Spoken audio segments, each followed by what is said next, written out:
Please, don't interrupt. Thank you, Deputy Speaker, sir. So once again, the UPA government with this budget has proved its total disconnect with the real issues that plague the people of our country. Price rise, corruption, scams, joblessness, unavailability of adequate health, education, lack of infrastructure, slow growth are a few things that the public expected would be addressed in this budget. Unfortunately, the budget presented, instead of laying down a concrete roadmap to address these issues, read more like an accountant statement, and that too of a desperate government that was trying to do a balancing act to ensure it's a full term in power without toppling the apple cart. So the budget and the minister seems to have blamed all his government's failures due to policy paralysis, corruption, loot and scams squarely on the global economic crisis. I would like to ask, sir, it is in this same global scenario that our neighboring country, China and Indonesia, are progressing at the rate of growth rate of 9.2 and 7.8 in the last 2 years is China, and 6.5 and 6.2 is a small country like Indonesia. So why should India be stagnating at 5.2 and coming down to 4.8? Sir, these same neighboring countries have been able to control their inflation at 3.2 in China and 5.3 in Indonesia. But in India, we are at reaching a high of 11% and the government is not being able to control it. So how is it that global crisis is affecting us in such a way but not affecting our neighboring country? It clearly shows that it is the policy paralysis of this government that is affecting this country and not the global situation. No concrete steps have been issued in this budget which show the roadmap. All this budget does is put big targets, very nice forecasts with no vision as to how that is going to be achieved. So I would especially like to mention that how it shows nothing about the agrarian crisis and the problems being faced by the farmer. So when this government came in 2004, the price of diesel was 20 rupees 73 paise, which is 53 rupees today. It is an increase of 250%. The price of fertilizers, if I look at potash, which was at 222, is at 890, increase of 400%. So DAP has increased by 331%. Mobile oil has increased by 200%. Cost of inputs are decided by the government and they have increased it up to 400%. But they pat themselves for having increased the MSP by 100% and think they have done a great service to the farmers and take credit for their positive policies which are resulting in high yields by the farmer. So also I would like to point out that with the strategy of decontrolling fertilizer and diesel subsidies, the prices is yet again going to soar even more and this burden of the farmers is going to increase even more. The Honorable Minister in his budget says that the farmers have responded to these price signals of the MSP and produced more. So I fail to realize that how the minister does not realize that is squarely due to the policies and the signals sent by this government that the Crime Bureau records show that over 15,900 farmers have committed suicide in 2010, and according to farmers' record, the real figure is closer to 2 lakh farmers who have killed themselves due to the burden of taxes imposed by this government, which has made farming totally unviable. So even in my state, Punjab, which is considered so-called very prosperous farmers, the debt burden is close to 40,000 crores, where each farming household has a debt of almost 3.5 lakhs. But sir, what is very sad, that where on one hand, they are increasing the debt burden and they are not increasing the MSP the way it is required.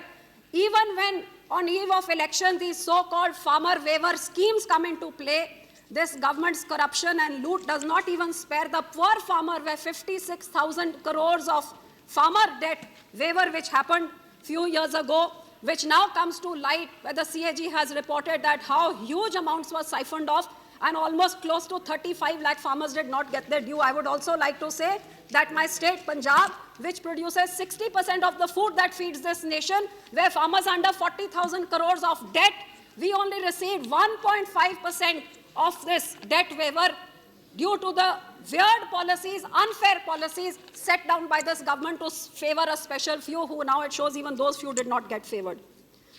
So, sir, when the minister says that the food production is increasing, I think the total credit goes to that hard-working farmer who for sheer survival is working and toiling and slogging hard to ensure the food security of this nation, and that is the reason that 250 million tons the minister is saying is going to be procured in the next season as well.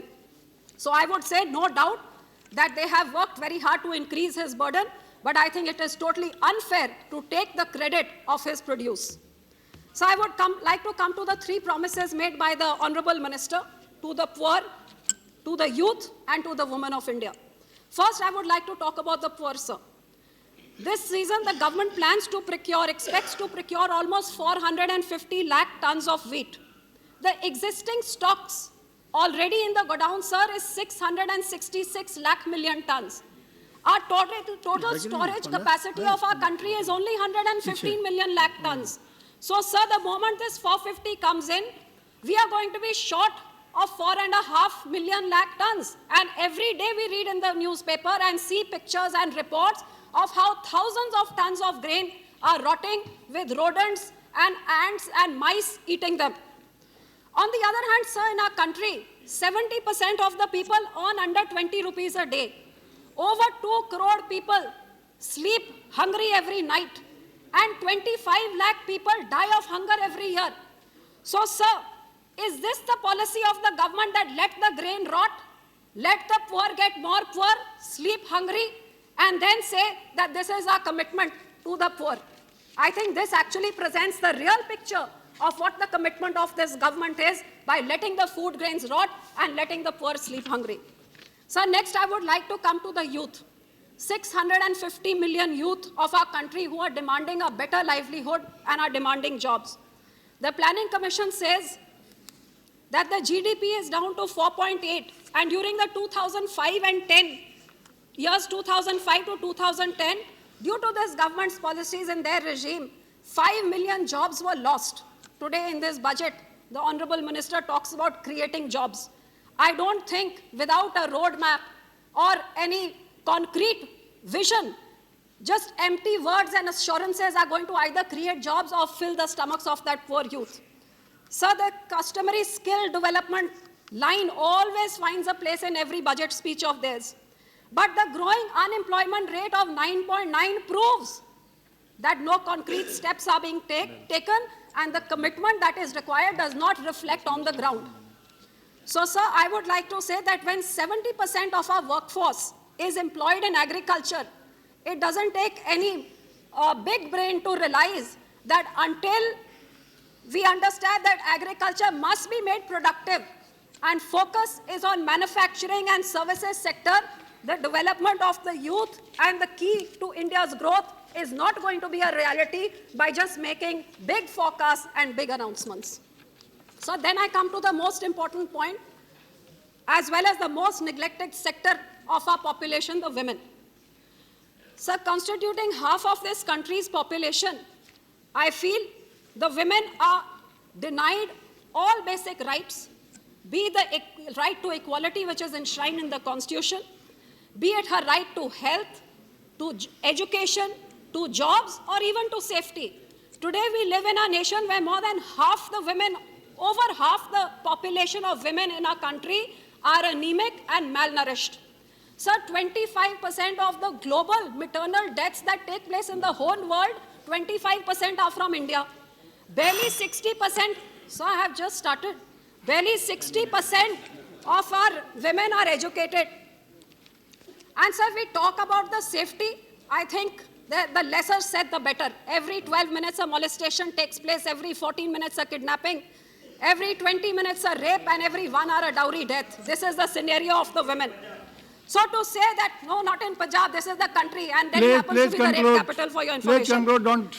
So the life of an ordinary woman, sir, is synonymous with neglect, fear, and inequality. And the lack of this priority to the gender is clearly reflected in the budget, sir, which makes an announcement of 1,000 crore rupees in the name of the poor gang rape victim. Seems nothing but a cosmetic effort of a failed government to address the real issues. Sir, less than 1 lakh crore, 97,134 to be exact, out of a 16,67,000 crore budget is called gender budget. Less than 1 lakh rupees out of a 16 lakh crore budget is for the population, which is half the population of this country, called gender budgeting. 1,000 crores is put aside to address the needs of 60,000 crore women. So, sir, I think this is nothing less than a political gimmick. And actually, if the minister was serious and not only trying to last minute put in some scheme which would appeal to the voters, I think he should immediately look at releasing this 1,000 crore for acid attack victims, rehabilitation of rape victims, putting in the necessary infrastructure for implementing the domestic violence bill, and creating avenues for employment and rehabilitation of all such women who require it. Even the all women bank, sir, is nothing but tokenism and populism.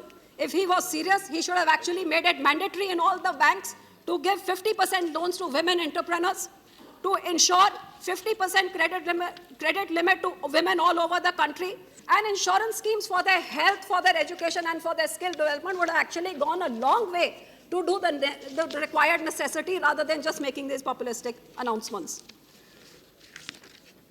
Sir, instead of being a catalyst to the growth, the UPA's policies have actually have left no stone unturned to be a stumbling block in the growth of the states. And I would actually like to congratulate the states who are actually thriving and progressing in spite of these anti-state policies. For example, we look at the mismanagement of the coal scam. Please conclude. Yes, sir, just give me 5 minutes more. No, 5 minutes. And we look at, sir, only 2 minutes. Only 2 minutes. Mismanagement. Only 2 minutes. Sir, we look at the environment ministry clearances, which take so long. Recently, due to the mining, the restriction, there was lack of bricks and sand, which led to total stoppage of all development, be it hospitals, roads, every kind of development came to a stop. I don't know how this government can say it is committed to infrastructure development when its policies are actually stopping all kind of infrastructure development.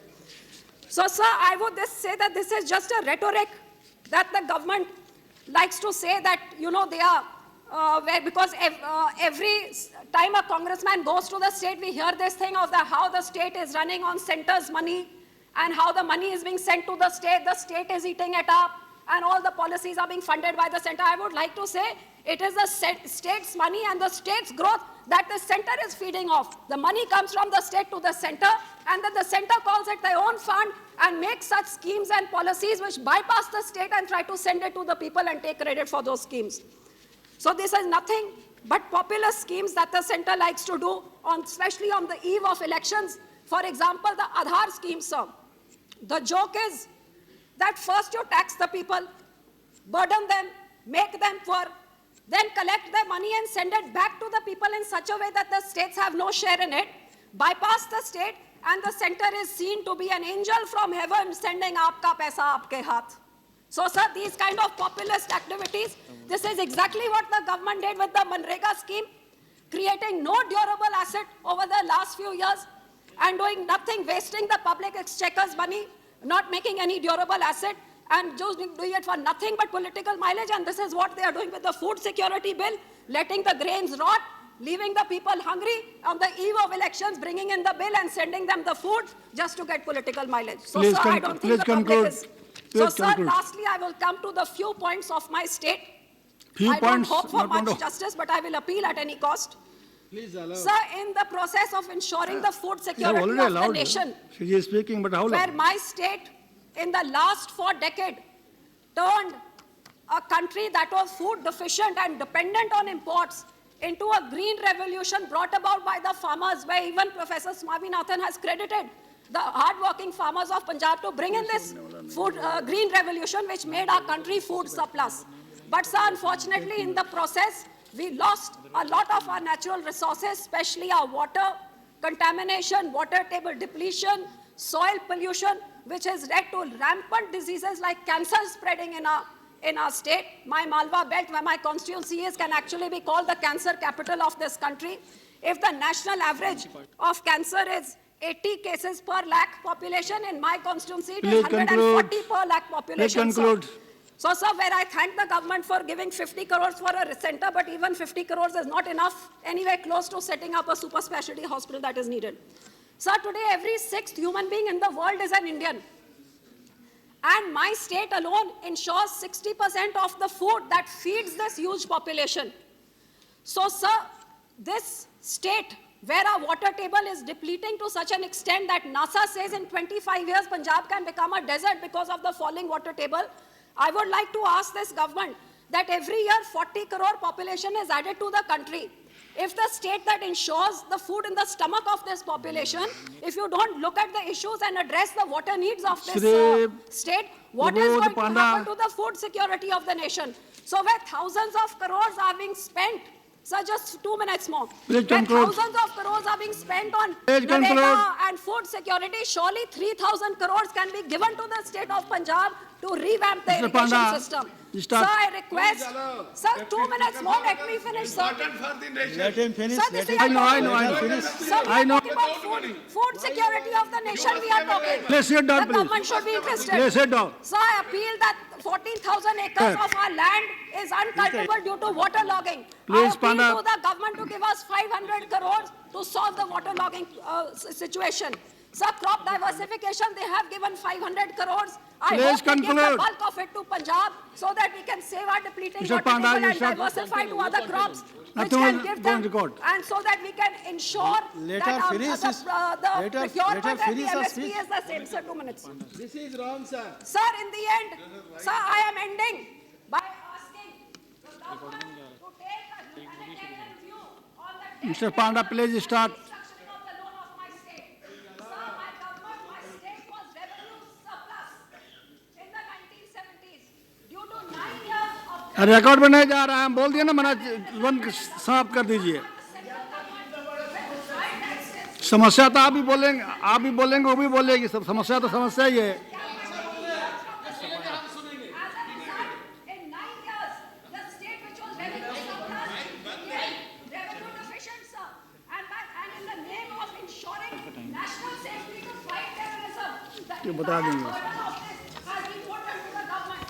Sir, a loan of 5,800, which was taken by the president during president's rule, has now increased to 77,500 because the interest on the debt keeps increasing. The government is in no position to pay this 6,500 debt interest on the debt every year. So I would request you, sir, to waive off the interest, restructure the Please sit debt down, please. so that continue without mouth. so to save the crippled economy of this state before it collapses under the burden of its own debt, and the food security of the country goes into a toss and then you don't know what to do with yourself.